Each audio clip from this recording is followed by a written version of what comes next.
देख रहे हैं डार्क फाइल्स। तो चलिए बढ़ते हैं आज की इस कहानी की ओर। बहुत सालों के बाद मेरी मुलाकात अपने कॉलेज के दोस्त डेविड एंडरसन से होने वाली है। डेविड और मैं दोनों ऑक्सफोर्ड यूनिवर्सिटी में पैरानॉर्मल साइंस में एक साथ पढ़ते थे। पढ़ाई पूरी कर मैं इंडिया वापस आ गया और वो अपने देश में ही मेरी ही तरह पैरालौकिक गतिविधियों पर नज़र रखने और शोध कार्य करने लगा। अपने कॉलेज के दिनों से ही हम दोनों अपने रहन सहन, खाने की आदतें, सोचने समझने की बात में बहुत ही समानताओं के चलते जुड़वे के नाम से जाने जाते थे। वो हिंदुस्तान अपने परिवार के साथ घूमने आ रहा है और इसके साथ ही हम लोग एक दूसरे के परिवारों से भी मिलने वाले हैं। पर सबसे ज़्यादा मज़ा आने वाला है कि हम एक दूसरे के कामों के बारे में जानकारी लेंगे। हिंदुस्तान में पहुंचते ही उसने मुझे फ़ोन कर दिया था और दोनों उसके कार्यक्रम के अनुसार मिलने वाले थे। वो उत्तरी भारत के कई शहरों में घूमता हुआ कलकत्ता मेरे पास आ रहा था। उसके परिवार को साथ ले मैं विमानतल से अपने घर सॉल्ट लेक आ गया। मेरा घर बहुत बड़ा तो नहीं था, पर 2 मंजिला मकान था जिसके चारों ओर काफ़ी पेड़ लगे थे।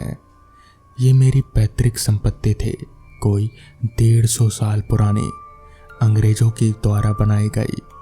डेविड और उसका परिवार मेरे घर को देख बेहद खुश हो गए।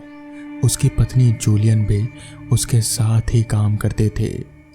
वो जब घर पहुंचे आसमान साफ था, पर कुछ ही समय में काले बादलों से घिर गया। उमस गर्मी के कारण उसके परिवार को तकलीफ हो रही थी। थोड़ी ही देर में रिमझिम बारिश के साथ मौसम बहुत अच्छा हो गया, लेकिन थोड़ी देर में ही बारिश ने भयानक रूप ले लिया। हम लोग बारामदे में बैठे गरम चाय की प्यालियों के साथ अपने कामों के बारे में बातें कर रहे थे। एकाएक जूलियन ने डेविड को डॉक्टर रॉबिन्सन के केस की याद दिलाई, तो हम सब सुनने को उत्सुक हो गए। डॉक्टर रॉबिन्सन नॉर्थ कैरोलिना में रहते थे और मेडिसिन में प्रैक्टिस करते थे। एक दिन जब डेविड अपने ऑफिस में बैठे किसी केस पर काम देख रहा था, रॉबिन्सन का फ़ोन आया और उन्होंने मिलने की इच्छा जाहिर की। अगले दिन ही दोनों की मुलाकात हुई और रॉबिन्सन ने बहुत ही डरावनी एक कहानी सुनाई। मैं यानी कि डॉक्टर रॉबिन्सन एक शनिवार की रात बहुत बारिश होने के कारण क्लिनिक नहीं जा पाया, इसलिए मैं अपने घर पर ही कुछ कागजी कार्यवाही पूरी कर रहा था। चूँकि खाना खा चुका था, इसलिए मुझे कोई दिक्कत नहीं थी कि कितना भी समय हो रहा है। ठीक रात के 12 बजे, मुझे याद है क्योंकि मेरी घड़ी में 12 बजे रहे थे, मुझे एकाएक फ़ोन आया। फ़ोन पर किसी ने बताया कि उसकी तबीयत बेहद ख़राब है और वो मर जाएगा अगर उसे डॉक्टरी मदद नहीं मिली। इसलिए मुझे उसके घर बुलाया था। हालांकि मैं रात को कॉल लेता नहीं हूँ, पर उसके कॉल को ना जाने क्यों मैं मना नहीं कर पाया। मौसम बेहद ख़राब था, बिजली कड़क रही थी, मूसलाधार बारिश शुरू हो गई थी। फिर भी मैं उनके घर जाने के लिए निकला। पता पास का ही था, कोई 2 किलोमीटर दूर था मेरे घर से। पहुंचा तो देखा घर में कोई बिजली नहीं चल रही थी। गेट से अंदर जाने लगा तो कुछ परेशानी है ये सोचकर इतनी रात को डॉक्टर को बुलाकर घर में एक लाइट भी नहीं जलाई है, क्या हुआ होगा। दरवाज़ा खटखटाया तो देखा वो खुला हुआ था। अंदर जाने पर आवाज़ दी तो किसी ने जवाब दिया। सीढ़ी से ऊपर आ, दाहिने तरफ पहला कमरा। आवाज़ आई पर कोई दिखा नहीं। मोबाइल के टॉर्च को जलाकर मैं ऊपर के लिए चला तो महसूस किया कि सीढ़ियों में काफ़ी धूल जमा थी। कमरे के सामने पहुंचा तो देखा वो बाहर से बंद था। खोलकर घुसा तो सामने एक दीवान पर एक इंसान लेटा था। उस पर लाइट पड़ते ही मेरे पैरों तले की जमीन खिसक गई। वो एक लाश थे जो काफी पुराने थे। मुंह से कीड़े निकल रहे थे, आंखों की पुतलियां गायब थी। उस जगह सिर्फ गड्ढे थे। मुझे आता देख वो उठने लगा। मैं तेजी से वहां से भागा और गाड़ी उठाकर अपने घर चलाया। अब परेशानी यह है कि हर शनिवार रात को ठीक 12 बजे फोन आता है। हालांकि मैं उठाता नहीं हूं, पर बहुत ही परेशान हो जाता हूं। आप मेरी मदद करें। डेविड जूलियन के साथ उस केस को लेकर वहां आसपास के खबर लेते हैं। लोगों का कहना था कि वो मकान पिछले कई सालों से बंद था और वहां कोई भी नहीं रहता था। मकान के आखिरी रहवासी वार्नर थे, जिनकी मौत रात में हार्ट अटैक से हुई थी और उनकी लाश काफी दिनों से वहीं पड़ी रहे थे। बाद में उनका अंतिम संस्कार गवर्नमेंट से किया गया क्योंकि उनका कोई भी वारिस नहीं था। घर को देखकर लगता ही नहीं था कि वो कई सालों से खुला होगा। तालों में जैसे जंग लगी थी और कोई दूसरा दरवाजा या खिड़की भी खुली नहीं थी।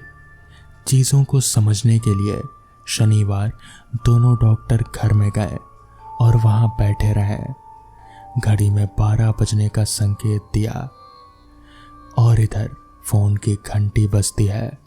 डेविड फोन उठाता है और इसके बाद वही बातें जो डॉक्टर रॉबिन्सन से पहले होती है, वही सब बातें वापस होती है।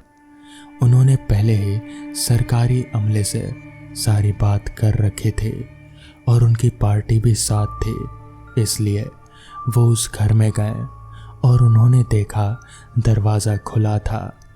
इस बार वो लाइट्स के सारे इंतज़ाम करके गए थे, इसलिए वो अंदर जाते ही सारी लाइट्स चालू कर देते हैं। उन्हें ये देख आश्चर्य होता है कि एक जोड़ी पैरों के निशान धूल में साफ दिख रहे होते हैं। शायद ये डॉक्टर के थे। कमरे में पहुंचे तो देखा वहां कोई नहीं था, पर भयानक बदबू थी। वो वापस आ जाते हैं। अगले दिन सुबह जब जाते हैं तो सभी लोग एकदम चौकन्ना हो जाते हैं। ताला जो पिछली रात खुला हुआ था वो अपनी जगह पर था और बिल्कुल लॉक था। बहुत मुश्किल से उस ताले को खोला गया।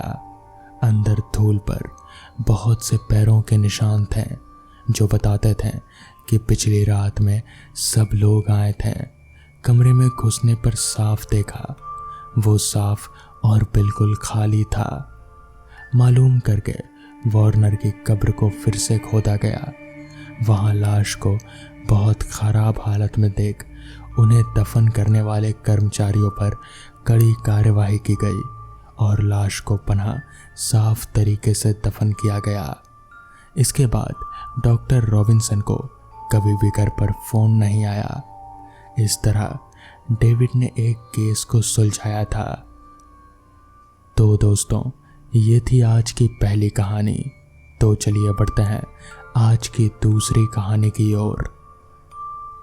बात उन दिनों की है जब मैं डॉक्टरेट करने के बाद कलकत्ता में एक कॉलेज में साइंस में प्रोफेसर के रूप में अपनी नौकरी में व्यस्त था। उन दिनों मैं किसी भी चीज़ को उतना नहीं मानता था जो विज्ञान की कसौटी और विशेषलित ना की जा सकती हो, फिर चाहे वो भगवान हो या भूत। मैं जल्दी ही अपने किए जा रहे वैज्ञानिक अनुसाधनों के चलते कई वैज्ञानिक गोष्ठियों में आमंत्रित होने लग गया था और व्यस्तता के चरम पर पहुंचकर खुद को बहुत ही भाग्यशाली महसूस करने लगा था। एक दिन मुझे लखनऊ विश्वविद्यालय में ऐसी ही एक गोष्ठी में सम्मिलित होने के लिए आग्रह किया गया।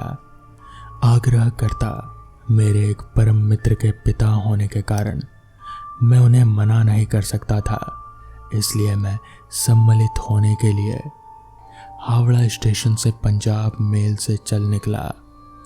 फर्स्ट क्लास कोच में मेरे अलावा ज़्यादा कोई नहीं था। टीसी के आने पर उसको अपनी टिकट दिखा।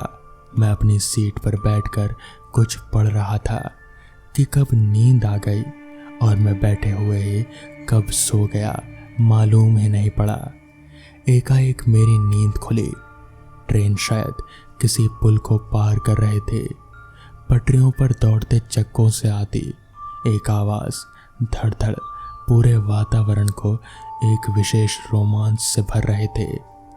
बरबस मेरी आंखें खिड़की के बाहर देखने में मशगूल हो गईं और मैं अपने उस बचपन की स्मृतियों में खो गया, जब गांव में बचपन के दोस्तों के साथ इन्हीं पटरियों की आवाज़ के आकर्षण के चलते कई घंटों ट्रेन के इंतज़ार में बिताते थे। शाम हो चली थी। खिड़की के बाहर पड़ता अंधेरा अब हर दृश्य को धीरे धीरे अपने रंग में रंगने लगा था। तभी जैसे मुझे एक झंझोड़ती आवाज़ बहुत ही कर्कश से सोते में जगाई। देखा तो वह मेरे सामने एक सीट पर बैठा आदमी था। दुबला पतला शरीर, रंग काला, पूरी तरह सर से कमर तक एक चादर से ढका हुआ। मुझे बोला, क्या बैनर्जी था, पहचाना? मैंने उसे याद करने की बहुत कोशिश की, पर एक तो चेहरा ढका था, दूसरा मैं हर रोज़ इतने लोगों से मिलता हूँ, चाहकर भी याद नहीं कर पा रहा था। मेरी दुविधा को देख वो बोला, छोड़ो, तुम बिजी इंसान, हमें क्या याद करोगे, मैं तुम्हें याद करवाता हूँ। हम एक साथ पढ़ते थे। एक बार फुटबॉल के मैच में जीतने के बाद मुझे विरोधी खिलाड़ी मारने आए थे, तो आप पत्थर लेकर सामने खड़े हो गए थे, जिससे वो लोग भाग गए। एकाएक मेरे मुंह से निकला, रोहन सेन तू? हाँ मैं। वो बोला। मेरे ये पूछने पर कि आजकल कहाँ है, क्या कर रहा है, इस पर वो बोला, मैं यहाँ से 3 स्टेशन बाद रोशनाबाद शहर में रहता हूँ और एक ख़ास प्रोजेक्ट पर काम कर रहा हूँ। मेरा प्रोजेक्ट तकरीबन ख़त्म हो गया है, मैं उसका प्रेजेंटेशन ठीक से नहीं बना पा रहा हूँ। दोस्त तू तो बहुत सारे प्रेजेंटेशन करता है, मेरी मदद कर जिससे मैं भी अपने काम को सबको दिखा सकूँ। तो इस पर मैं बोला, मुझे भेज दे, मैं देख लूँगा। वो उदास हो गया और फिर कुछ ऐसी तरह बोला कि मैं उसे मना नहीं कर पाया। फिर क्या था, उसके स्टेशन आते ही दोनों उतर गए। रिक्शा लेकर एक मकान के सामने जा पहुँचे। बाहर से वो खस्ता हालत था, पर अंदर एकदम ठीक ठाक सा प्रतीत होता रिसर्च लैब था। बहुत सारे छोटे बड़े इक्विपमेंट मेज़ों पर फैले हुए थे। कागजों के ढेर से उसने मुझे एक फाइल निकाल कर दी और मेरे बैग में रखते हुए कहा, इसको देख लेना और फिर ठीक कर देना। मुझे उसका ढका हुआ बदन बहुत परेशान कर रहा था। मेरे बहुत कहने पर उसने कपड़ा हटा दिया। उसका सिर 2 हिस्सों में टूटा हुआ था, जिसमें से खून निकल रहा था। बेहद ही डरावना दिख रहा था। लथपथ चेहरे पर पूरा खून फैला हुआ था। मैं डर के मारे खुद को संभाल नहीं सका और वहीं पर बेहोश होकर गिर गया। होश आने पर खुद को एक बेंच पर लेटा पाया। पास ही कुछ लोग बैठे थे और एक चाय की दुकान थी। जैसे ही मैं उठा तो उन्होंने मुझे देखकर मुझे पानी और चाय दिया। पीकर मैं थोड़ा सा ठीक महसूस कर रहा था। पूछने पर उन्होंने बताया कि मैं उन्हें पास ही में एक सड़क के पास बेहोश पड़ा मिला और वो मुझे उठा लाए। मेरा बैग भी वहीं था। मैंने उन्हें पूछा कि लखनऊ की ट्रेन कब मिलेगी। सुनकर सब लोग आश्चर्य हो गए। वो लोग बोले, जनाब आप लखनऊ में ही हैं? उन्होंने मुझे ऑटो बुलवा दिया। मैं होटल पहुंचा और तैयार होने से पहले जैसे ही बैग खोला, आश्चर्य हुआ, उसमें फाइल थी। फाइल खोला तो उसमें एक पत्र था। लिखा था, दोस्त, मैंने बहुत मेहनत करके इस प्रोजेक्ट को किया है। मुझे इसके बारे में जानकारियों को लेने के लिए मेरी जान तक चली गई। मैं बहुत भरोसा करके आपको ये सौंप रहा हूँ। आशा है कि आप इसे मेरे नाम के साथ ही दुनिया को दिखलाएंगे। अलविदा। मैंने फाइल्स वापस रख दिया, नाश्ते का ऑर्डर दिया और पेपर को लेकर सोफे पर बैठा। पहले पेज पर बड़े अक्षरों में जो खबर थी, कल रात कलकत्ता से आने वाली पंजाब मेल दुर्घटनाग्रस्त, 300 लोगों की मौत, पहले डिब्बे में कोई भी नहीं बचा। मैं सोच रहा हूँ वो क्या था, उसे बचाने का बदला या अपनी नाम की इच्छा। तो दोस्तों, ये थी आज की दूसरी कहानी। तो चलिए बढ़ते हैं आज की तीसरी कहानी की ओर।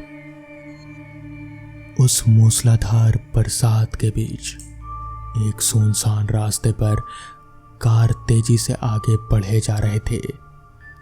कार के भीतर बैठा ऋषभ थोड़ा डरा हुआ था और इस बरसात में कार चलाने में उसे काफ़ी दिक्कतों का सामना भी करना पड़ रहा था, मगर वो जल्द से जल्द इस रास्ते से निकल जाना चाहता था। उसने बहुत से लोगों के मुंह से ये सुना था कि ये रास्ता ऐसा है वैसा है, हालांकि वो भूत प्रेत इन सब चीज़ों को मानता नहीं था, मगर रास्ता इतना सुनसान था कि वो अपने डर को छिपा भी नहीं सकता था। इसलिए ऋषभ बहुत ही तेजी से कार चलाए जा रहा था। रास्ते के दोनों तरफ बहुत ही घना जंगल था और कुछ भी नहीं था, न कोई दुकान, ना ही कोई इंसान तो दूर, एक परिंदा तलक भी नजर नहीं आ रहा था इस बरसात में। अभी ऋषभ अपनी कार लेकर आगे बढ़ ही रहा था कि तभी अचानक उसे ऐसा महसूस हुआ जैसे एकदम से कोई उसकी कार के सामने आ खड़ा हुआ हो। उसने ब्रेक लगाने की बहुत कोशिश की, मगर कार उस इंसान को कुचलते हुए आगे निकल गई। ऋषभ ने एकदम से ब्रेक लगाया। उसके हाथ स्टीयरिंग पर कंपकपाने लगे। उसे समझ नहीं आ रहा था कि वो अब क्या करे। उसने जो कर दिया है वो सोचकर वो काफी डर रहा था। वो दौड़ता हुआ कार से बाहर निकला और वापस पीछे की तरफ गया तो पाया कि एक इंसान जमीन पर बहुत ही बुरी हालत में पड़ा हुआ था, पूरी तरह से खून से लथपथ। शायद उसका एक हाथ भी टूट चुका था और सिर भी फटा हुआ था।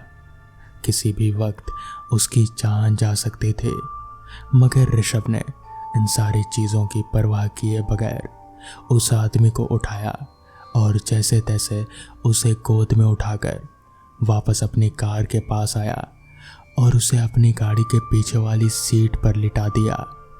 ऋषभ चाहता था कि वो जल्द से जल्द हॉस्पिटल पहुंचे और उस आदमी को बचा सके, क्योंकि किसी भी पल उस आदमी की सांसें थम सकती थी, वो इतना घायल था। खैर, ऋषभ वापस से अपनी कार में बैठा, जल्दी से कार चालू किया और निकल पड़ा आगे की तरफ। वो बार बार रियर व्यू मिरर से पीछे की ओर देखे जा रहा था कि उस आदमी की सांस चल रही है या नहीं। वो जल्दी जल्दी कार को आगे बढ़ाते हुए हॉस्पिटल पहुंच जाना चाहता था। तभी ऋषभ ने एक नज़र वापस से रियर व्यू मिरर की तरफ डाला तो उसके पैरों तले ज़मीन खिसक गई, क्योंकि अब कार की पिछली सीट पर कोई भी नहीं था। वहाँ कोई इंसान तो दूर, खून का एक कतरा तक नहीं था। ऐसा लग रहा था कि जैसे ऋषभ ने कभी उस इंसान को कार के पिछली सीट पर लिटाया ही ना हो, ऋषभ का उस इंसान के साथ एक्सीडेंट हुआ ही ना हो। आखिर ऐसा कैसे हो सकता है? ऋषभ यही सोच रहा था। उसने एकदम से कार रोक दी। उसका दिमाग जैसे चकरा सा गया। कहीं वो आदमी खुद कार से नीचे तो नहीं उतर गया, मगर वो इस हालत में नहीं था कि वो अपने आप ही नीचे उतर जाए, और अगर वो नीचे उतरता भी ऋषभ को थोड़ा तो एहसास होता। पल भर में ही एक आदमी कैसे गायब हो सकता है। अभी ऋषभ ये सोच ही रहा था कि तभी ऋषभ की नज़र कार के बाहर साइड मिरर पर गई तो उसने देखा वही चोटिल आदमी कार के पीछे खड़ा ऋषभ को देखे जा रहा है। उसका चेहरा बहुत ही डरावना लग रहा था। उसके पूरे मुंह पर खून की एक धारा सी बह रही थी। ऋषभ को वहां रुकना कुछ सही नहीं लगा। उसने तुरंत अपनी गाड़ी चालू की और उस रास्ते से जितना जल्दी हो सकता था वो निकल गया। उस रास्ते से निकलने के बाद उसने गाड़ी को एक ढाबे पर रोका और ढाबे वाले को पूरी बात बताई। तब ढाबे वाले ने उसे बताया कि दरअसल आज से कुछ साल पहले उस रास्ते पर एक हादसा हुआ था। एक कार उस आदमी को कुचलकर वहां से चली गई थी। हालांकि तब वो आदमी जिंदा था। अगर वो कार वाला चाहता तो उसे हॉस्पिटल पहुंचा सकता था, मगर वो उसे कुचलता हुआ वहां से आगे निकल गया और उस आदमी की वहीं पड़े पड़े कुछ ही देर में मौत हो गई। कहते हैं कि तब से उस आदमी की आत्मा उसी रास्ते पर भटकती फिरती है। वो हर रात हर किसी से लिफ्ट मांगता है। अगर कोई उसे लिफ्ट दे दे, यानी कि एक्सीडेंट होने के बाद अगर कोई उसकी मदद कर दे, तो फिर वो आदमी उसे कुछ नहीं करता। पर अगर कोई उसकी मदद ना करे तो फिर वो जिंदा उस रास्ते से बाहर नहीं निकल सकता। तो दोस्तों, ये थी आज की कहानियाँ। अगर आपको ये कहानियाँ पसंद आई हो तो वीडियो को लाइक और चैनल को सब्सक्राइब करना ना भूलें। तो मैं आपका दोस्त आर्यन जल्द ही मिलूँगा आपसे ऐसी ही नई कहानियों के साथ। तब तक के लिए अपना ख्याल रखें।